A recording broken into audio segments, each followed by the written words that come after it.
Assalamualaikum warahmatullahi wabarakatuh. Salam sejahtera.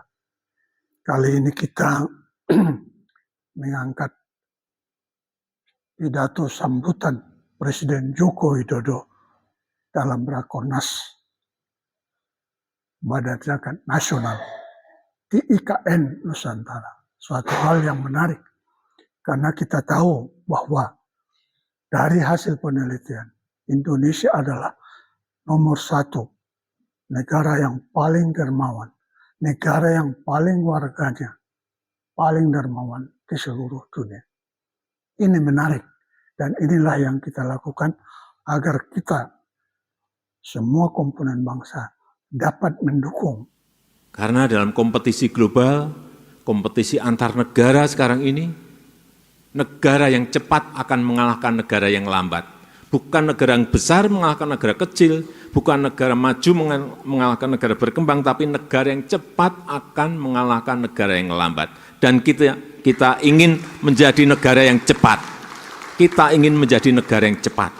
Saya senang beberapa kali saat Basnas mengadakan acara di istana, semuanya sudah digitalize, sudah digitalisasi.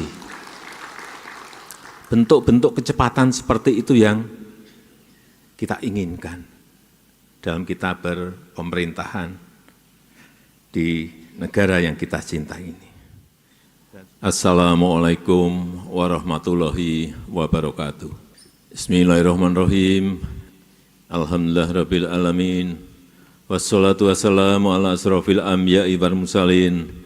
Sayyidina wa habibina wa syafi'ina wa maulana Muhammadin wa alihi wa sahbihi ajma'in, amma ba'du. Sejak saya masuk tadi saya melihat wajah-wajah Bapak Ibu semuanya cerah semuanya. Kelihatan senang sekali gitu. Saya lihat kelihatan senang banget, gembira sekali. Ya, inilah ibu kota Nusantara.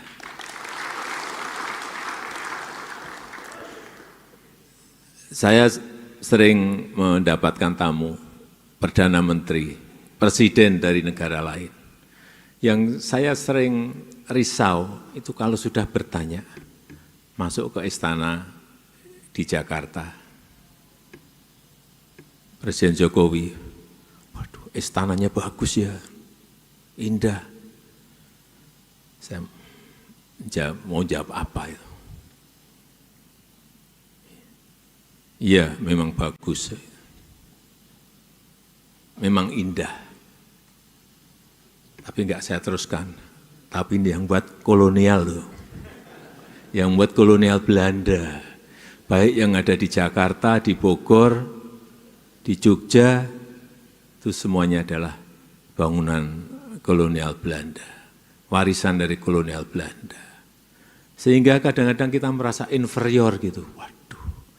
Ini istana, sebuah simbol negara, tetapi bikinan kolonial. Sehingga betul, Bung Karno tahun 60-an itu sudah menggagas untuk kepindahan ibu kota. Pak Harto juga menggagas kepindahan ibu kota. Kalau saya itu hanya mengeksekusi. Gagasan itu sudah gagasan panjang, sudah lama. Kemudian kita cek lagi saat itu, setelah dilantik 2014, saya memerintahkan kepada Kepala Bappenas untuk dilihat lagi gagasan-gagasan mengenai ibu kota baru sejak zaman Bung Karno. Dilihat, dulu Bung Karno kenapa memutuskan Palangkaraya, coba dicek. Dan setelah melalui beberapa studi, diputuskan ada 3 kandidat calon ibu kota baru Indonesia. Yang pertama Palangkaraya, yang kedua di Kalimantan Selatan, yang ketiga di Kalimantan Timur, kemudian tambah 1 ada di Sulawesi di Mamuju.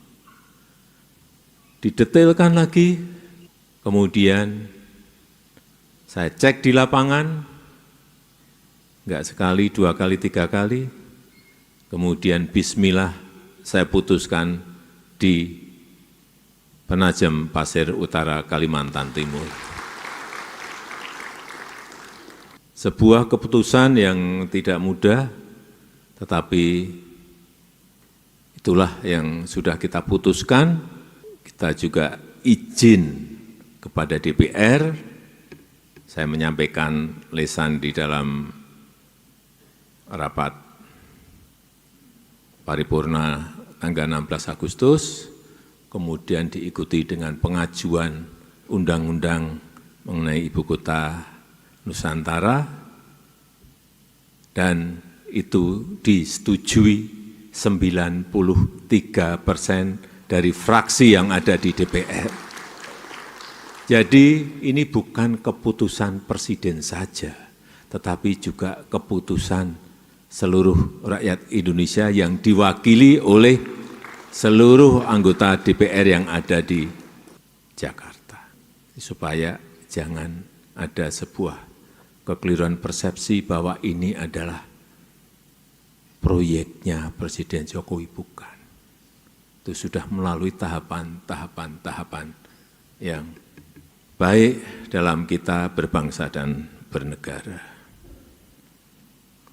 Dan kepindahan kita ke ibu kota Nusantara ini juga sekali lagi bolak-balik saya sampaikan, kita ini bukan ingin pindah fisiknya, pindah istana, pindah fisik gedung kementerian, bukan itu. Tapi yang kita inginkan dalam tonggak peradaban kita sebagai sebuah bangsa sejak kemerdekaan, itu ada tonggak-tonggak, pancang, tahapan-tahapan kita berbangsa dan bernegara dalam jangka menengah dan panjang. Yang ingin saya sampaikan adalah pindahnya ke sini itu adalah pindahnya pola pikir baru kita, pindahnya mindset baru kita, pindahnya cara kerja baru kita, pindahnya semangat kerja baru kita, pindahnya spirit kerja baru kita, dengan sistem yang sudah dibangun sejak awal, karena bangunan-bangunan juga dibangun dengan perencanaan mulai dari nol, mestinya sistemnya bisa kita bangun dengan baik mulai dari nol. Artinya, nantinya ASN masuk ke sini, sistemnya itu sudah siap. Karena dalam kompetisi global, kompetisi antar negara sekarang ini, negara yang cepat akan mengalahkan negara yang lambat. Bukan negara yang besar mengalahkan negara kecil, bukan negara maju mengalahkan negara berkembang, tapi negara yang cepat akan mengalahkan negara yang lambat. Dan kita ingin menjadi negara yang cepat. Kita ingin menjadi negara yang cepat. Saya senang beberapa kali saat Basnas mengadakan acara di istana, semuanya sudah digitalisasi. Bentuk-bentuk kecepatan seperti itu yang kita inginkan dalam kita berpemerintahan di negara yang kita cintai ini. Dan sudah beberapa tahun terakhir ini Basnas selalu menyelenggarakan acara besar Gerakan Cinta Zakat di Istana Negara di Jakarta setiap tahunnya. Dan hari ini Basnas menyelenggarakan acara besar yaitu Rakornas Basnas, tapi bukan di Istana Negara di Jakarta, diadakan di Istana Negara Nusantara. Acaranya di Balikpapan, tapi pembukaannya di IKN. Saya tahu sebetulnya yang dituju itu ya IKN. Pengen melihat karena tiap hari di TV, tiap hari di YouTube, tiap hari di Instagram semua keluar semua. Kan juga banyak yang ingin melihat, penasaran gitu. Saat rapat koordinasi juga dengan TNI dan Polri, sebanyak 800 peserta juga sama. Acaranya sebetulnya di Jakarta, ya sudah Jakarta saja. Enggak Pak, ini mau kita geser Pak ke IKN saja. Dan di Jakarta saja, ya sampaikan di Jakarta saja lah. Enggak Pak, ini dari Dandim, dari Kapolres, dari Danrem, dari Pangdam, dari Kapolda, semuanya menginginkan di IKN. Ya udah saya kalah, karena memang pengen sekali melihat istana negara di Nusantara. Sekali lagi, selamat datang di Ibu Kota Nusantara. Tadi sudah ada yang ambil foto di, belum? Ya nanti setelah ini, nanti kita bersama-sama. Tapi kalau mau ambil foto yang bagus itu, ngambilnya di Sumbu Kebangsaan. Kelihatan semua. Dari sini nanti bergeser ke Sumbu Kebangsaan. Saya tahu ini oleh-oleh pulangnya yaitu. Dan sejak dimulainya gerakan cinta zakat di 2021, pertumbuhan zakat, infak, dan sedekah di Indonesia rata-rata naik kurang lebih 30% per tahun. Seperti tadi yang disampaikan oleh Bapak Ketua. Ini angka pertumbuhan yang cukup besar. Untuk itu saya mengapresiasi, sangat menghargai kerja keras seluruh jajaran di Basnas sehingga pertumbuhan tersebut mampu terus dicapai. Dan sebagai negara dengan penduduk muslim terbesar di dunia, sekarang penduduk kita 236, penduduk muslim kita 236 juta, sebuah jumlah yang sangat besar. Tentu saja potensi zakat kita juga masih sangat besar untuk bisa kita gali dan kita kelola dengan baik. Oleh sebab itu saya berharap Basnas ke depan dapat melakukan terobosan-terobosan baik melalui edukasi kepada masyarakat. Yang paling penting adalah meningkatkan kepercayaan masyarakat untuk membangun sebuah tata kelola yang baik, tata kelola yang profesional.